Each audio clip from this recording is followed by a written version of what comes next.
Avis vascular centre మన దేశంలోనే the best varicose vein hospital.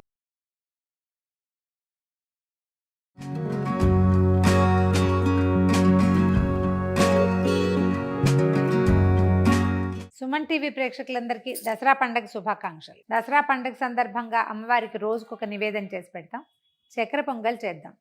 సింపుల్గా ఈజీగా చేసేసుకుందామండి. చక్కెర పొంగల్ని ఇత్తడి గిన్నెలు ఏదైనా మందపాటి గిన్నెలో చేస్తే బాగుంటుంది. చక్కెర పొంగలి అనగానే చక్కెర పొంగలి, పాలు పంచదార వేయాలి. పంచదార వేయాలన్న నియమం ఒక చోట, పాలు కూడా పోయాలని ఇంకొక చోట. నేనైతే పాలు పంచదార వేయనండి, పంచదార వేస్తాను, పాలు వేయము. బెల్లంతో మనం చక్కెర పొంగల్ చేసుకుంటాం. అయితే బెల్లంతో చేసింది ఏంటంటే చల్లారేసరికల్లా టంగుమని శుద్ధలా అవుతుంది. అంత శుద్ధ అవ్వకుండా ఉండటం కోసం కొంచెం పంచదార ఇందులో కలుపుకుందాం. ఈజీగా చేసేద్దాం, చాలా సింపుల్. ఇది ఎట్లా అంటే కుక్కర్ పెట్టుకోవాలి. మనమే ఒక ప్రెషర్ ప్యాన్ లాంటిది ఉంటే కంఫర్టబుల్గా ఉంటుంది. ఒక కప్పు బియ్యానికి పావు కప్పు కంటే ఎక్కువ పెసరపప్పు. ఈ పెసరపప్పుని దోరగా వేగనివ్వాలి.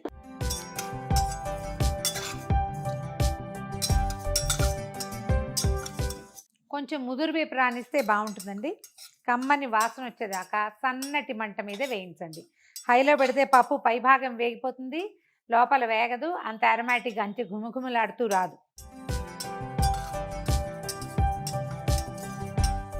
కనిపిస్తుంది కదా, పెసరపప్పు ముదురుగా వేగింది. ఈ పెసరపప్పుని బియ్యాన్ని కలిపి కడిగేసేయండి. కడిగేసి నీళ్ళు పోసి పొయ్యి మీద పెట్టేయటమే. వేయించిన పెసరపప్పుని కడగచ్చు, కడగాల్సిందే. కప్పు బియ్యం, పావు కప్పు పెసరపప్పు కదా కడిగాము. ఒక 2.5 కప్పుల నీళ్ళు పోసి కుక్కర్ 2 విజిల్స్ రానిద్దాం. అన్నం ఒక రవ్వ బిరుసుగా ఉండొచ్చండి, అంటే చాలా మెత్తగా ఉడికిపోవాల్సిన అవసరం ఏం లేదు. కుక్కర్ పెట్టి 2 విజిల్స్ రానిద్దాము. కుక్కర్ చల్లారాక ఈ లోపల మనం ఏం చేద్దామంటే బెల్లము పంచదార పెట్టి కొంచెం బెల్లవాటి రెండింటిని కరగనిద్దాము. పాకం రావాల్సిన పని లేదు, కొంచెం చిక్కబడితే చాలు. కుక్కర్ మూత పెట్టేద్దాం. కప్పుంబావు పప్పు బియ్యం పెట్టాం కదా, అదే కప్పుంబావు బెల్లము, తర్వాత ఒక అరకప్పుకి ఎక్కువ, ముప్పావు కప్పుకి తక్కువ, అటు ఇటుగా. మరి తీయగా తింటామనుకుంటే ముప్పావు కప్పు వేసేసుకోవచ్చు. పంచదార వేసేద్దాము. ఈ రెండు కలిపి కొంచెం నిదానంగా సన్నటి మంట మీద కరగనిద్దాం. దీనికి చాలా నీళ్ళేం పోయక్కర్లేదు, కొద్దిగా బెల్లం కరగటానికి సరిపడా నీళ్ళు పోస్తే చాలు. పక్క స్టవ్ మీద పెడదాము సన్నటి మంట మీద. ఇది వేడిగా ఉండాలి, పాకం చల్లగా ఉండాలి అని కాదు, పని అయిపోవాలని పెడుతున్నాం అంతే. పాకం చల్లారినా పర్వాలా, వేడివేడిగా పోసినా ఏమవ్వదు. దీంతో పాటు ఇది అవ్వడం కోసం పెడుతున్నాను. కుక్కర్ ఒకసారి మూత తీసి చూద్దాం ఎట్లా ఉందో. పెసరపప్పు వేగిన వాసన వస్తుంది,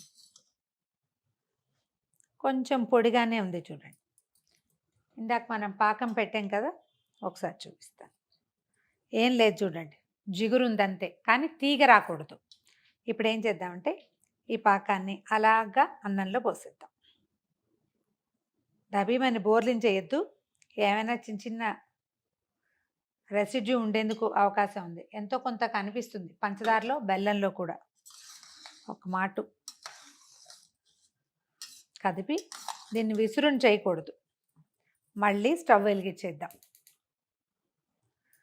సిమ్లో ఈ పాకం అంతటిని అన్నం పీల్చుకునేలాగా దీన్ని వదిలిపెట్టేద్దాం. ఇదేంటంటే ఒక 8-10 నిమిషాలు పడుతుంది.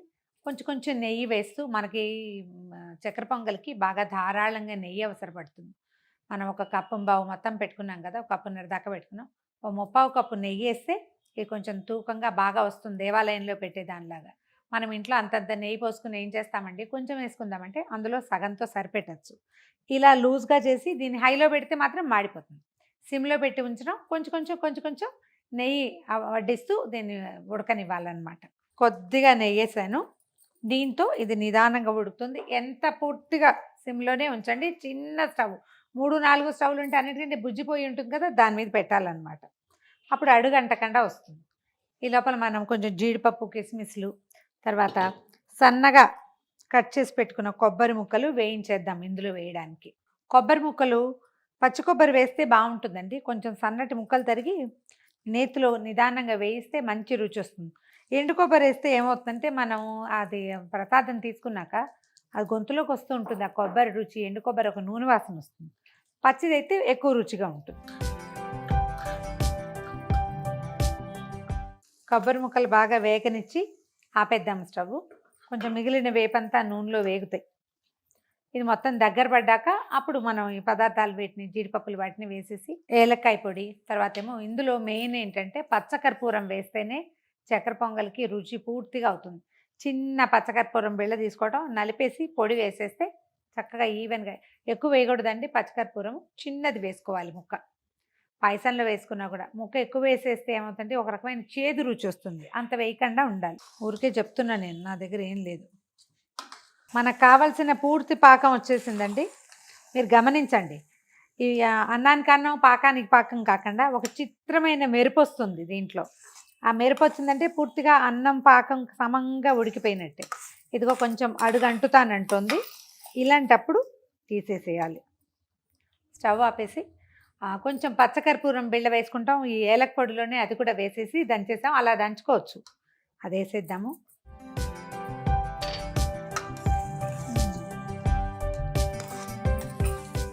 కర్పూరం అవి వాసన రాగానే ఒకసారి మనకి దేవాలయంలో ఉన్న ఫీలింగ్ వచ్చేస్తుంది. వేయించి పెట్టుకున్న జీడిపప్పులు, కిస్మిస్లు, బాదం పప్పులు కూడా వేసుకోవచ్చండి ఒకవేళ మన చాయిస్ అయితే. కొబ్బరి ముక్కలు కూడా వేసేద్దాము. ఇందులో కొంచెం నెయ్యి ఉంది, ఆ నెయ్యి కూడా వేసేస్తున్నా. ఇంకా పైన నెయ్యి ఏం వేయక.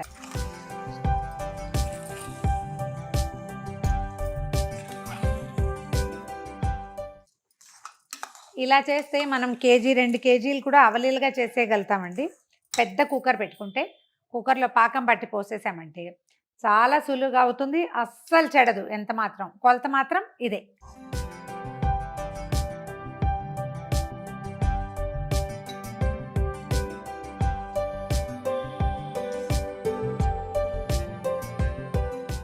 ఘుమఘుమలాడుతున్న చక్కెర పొంగలి సిద్ధంగా ఉంది. అమ్మవారి నివేదనలో ఇది చాలా ప్రముఖ పాత్ర వహిస్తుంది.